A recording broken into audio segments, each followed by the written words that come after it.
தயவு யாருக்கு தெரியுமா வருது? தாழ்மை உள்ளவனுக்கு தான் ஆண்டவர் கிருபை அளிக்கிறார்.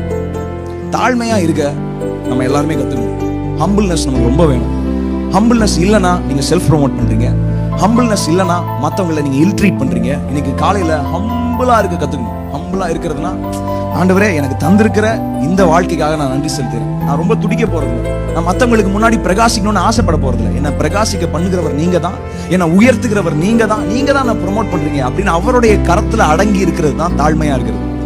தாழ்மை உள்ளவனுக்கு, ஆண்டவருக்கு தாழ்மை உள்ள ஸ்பிரிட் ரொம்ப பிடிக்கும். ஹம்பிள் ஸ்பிரிட் வந்து ரொம்ப பிடிக்கும். ஹம்பிள் ஸ்பிரிட்னா என்னன்னா, நான் இல்லப்பா எல்லாமே நீங்க தான்ப்பா, நான் இல்லப்பா எல்லாமே நீங்க தான்ப்பா.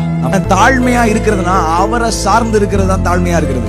ஆண்டவர் சொல்றாரு, யார் யாரெல்லாம் அந்த காலை வேளையில தாழ்மையா இருக்கிறீங்களோ உங்களுக்கு தயவு பெருகும், உங்களுக்கு தயவு பெருகும், தயவு பெருகும். இவ்வளவு நாளா இன்டர்வியூல எல்லாருமே செலக்ட் ஆகுறாங்க, நான் செலக்ட் ஆக மாட்டேங்கிறேன். என் கம்பெனில எல்லாருக்குமே ப்ரமோஷன் வருது, எனக்கு வர மாட்டேங்குது. மத்தவங்க எல்லாம் நல்லா பேசுறாங்க, மத்தவங்களை எல்லாத்தையும் ஆசீர்வாதத்தை சுதந்திரிக்கிறாங்க, எனக்கு மட்டும் நடக்க மாட்டேங்குதுன்னு நினைச்சீங்கன்னா, இனிமேல் ஃபேவர்ல நீங்க வளர்றப்போ உங்களுக்கு மாத்திரம் தான், உங்க காட்டுல மாத்திரம் தான் மழை பெய்ய போகுது.